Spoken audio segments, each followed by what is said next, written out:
Qu'est-ce que la résurrection, me direz-vous? La résurrection, c'est quelque chose qui est passé à travers la mort et on est sorti vivant.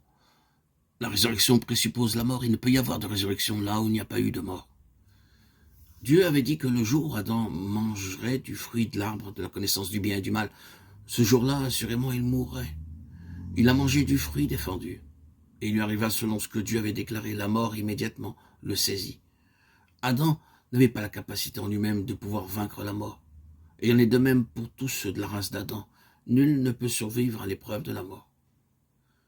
Quand je le vis, je tombai à ses pieds comme mort. Il posa sur moi sa main droite en disant « Ne crains point, je suis le premier et le dernier et le vivant. J'étais mort et voici je suis vivant. Au siècle des siècles, je tiens les clés de la mort et du séjour des morts. » Apocalypse 1, 17, 19. Ceci est la déclaration de Christ. Celui-ci, le vivant, le dernier Adam, est allé dans la mort. Mais la mort n'a pas pu le retenir. Il est la résurrection. Jésus a vaincu la mort et dans la résurrection, il porte glorieusement les marques de son combat avec l'ennemi. Les stigmates de la croix sont toujours là. Et là, ceux qui l'ont suivi portent rarement les marques de la mort. C'est pourquoi la vie de résurrection se manifeste si peu. La résurrection est étroitement liée à la croix. Que signifie la déclaration « Je suis le pain de vie » Jean 6, 48. Le pain, c'est ce qui satisfait la faim. Lorsque je suis affamé, je manque d'énergie pour travailler, mais lorsque j'ai mangé, je suis fortifié, je peux accomplir ma tâche.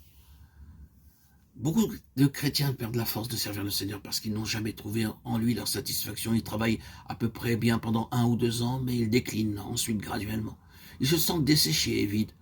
Et ils espèrent pouvoir participer à une retraite spirituelle dans l'espoir de pouvoir reconstituer leurs réserves.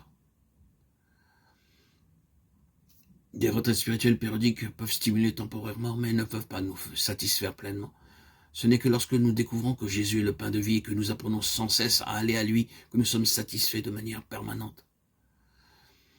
Christ est la lumière de vie.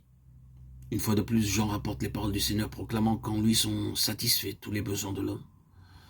Nous lisons dans Jean 8, 12, Jésus leur parla de nouveau et dit « Je suis la lumière du monde, celui qui me suit ne marchera pas dans les ténèbres, mais il aura la lumière de la vie. » Christ n'est pas seulement un donateur de la lumière, il est la lumière. Il est la lumière du monde et ceux qui ont une étroite relation avec lui ont beaucoup plus qu'un simple rayonnement de lumière. Ils ont la lumière de vie. La lumière spirituelle n'est pas une question liée au savoir intellectuel. Il arrive fréquemment que ceux qui voient beaucoup dans le domaine spirituel en parlent peu, à l'opposé de ceux qui ont une petite vision spirituelle, mais qui sont toujours prêts à parler de cette merveilleuse lumière qu'ils ont reçue du Seigneur.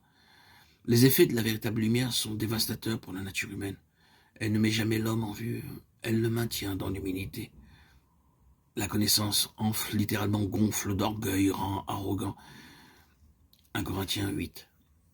Elle ne peut pas mettre un terme aux œuvres de l'homme, car l'homme peut s'approprier cette connaissance pour sa propre élévation.